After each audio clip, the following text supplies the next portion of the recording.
जय जगन्नाथ, जय भारत, जय ओडिशा। मु श्रीवास्तव महांती किसी कहवाक चाहूँगी। मु आपको पूर्व वीडियो जो अवस्था देखिले रोड्र अवस्थाटा से रोडटी है आम टंकपाणी साई मंदिर रोड रास्ता। एत कदर्य रोड होती आज को 6 मास कि 7 मास हो से रोड आज्ञा एमती अवस्था अच्छी। लास्ट टाइम वर्षा पानी से रोड अधा बुड़की था, मटी पकई दबे दिगला। दबे देवा पर भी से रोड्र अवस्था एवं आहरी वर्षा पकड़ा रोड्र अवस्था आप देखुए वीडियो देखुए। आ जो मैंने टंकपाणी साई मंदिर बासिंदा थे या रंग बजार बासिंदा थे से रोड आपण मैंने भलसे जापर से रोड्र अवस्था एवं कौन। तो ये लास्ट मसरे आमर श्रीजुक्त बाबू सिंह सर अपराजिता षडंगी मैडम अन्य मानी भी नेता युव नेता मैंने समस्ते जो महोत्सव होता बालीयात्रिया महोत्सव होता से महोत्सव समस्ते आसते से मैंने आसापी से रोड उपर किसी पिचु पकई दि जाता सुगम जावासिया करेंगे बोली, किंतु से रोड्र अवस्था एत पर्यटन कम हो पारे से रोड्र अवस्था जहाँ आप ठीक देखिपे।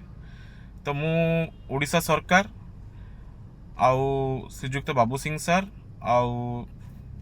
आमर अपराजिता षडंगी मैडम को एति प्रार्थना करुचु जे दयाकोरी रास्ताटी भल भाव कार्य करा जाओ, जहाद्वारा कि आम टंकपाणी रोड रू आरंभ कर रंग बजार पर्यंत जो लोक मैंने रोचते से भले जावासिया करें। प्रथमतः सेकेंड कथा है जो बालीयात्रा होता जो ब्रिज होता साई मंदिर पर जो ब्रिज टे अच्छी ब्रिज रू बाँ पट को जो रोडटा जाइए से रोडटी आहरी कदर्य सबू रोड आज्ञा कम हो सेपटे बईचुआ रोड कम होपटे बालकाटी रोड कम हो सब कम हो किंतु ये पंचायत रो रोडटा ब्रिज पाखु रंग बजार जो रोडटा से रोड कम के होनी।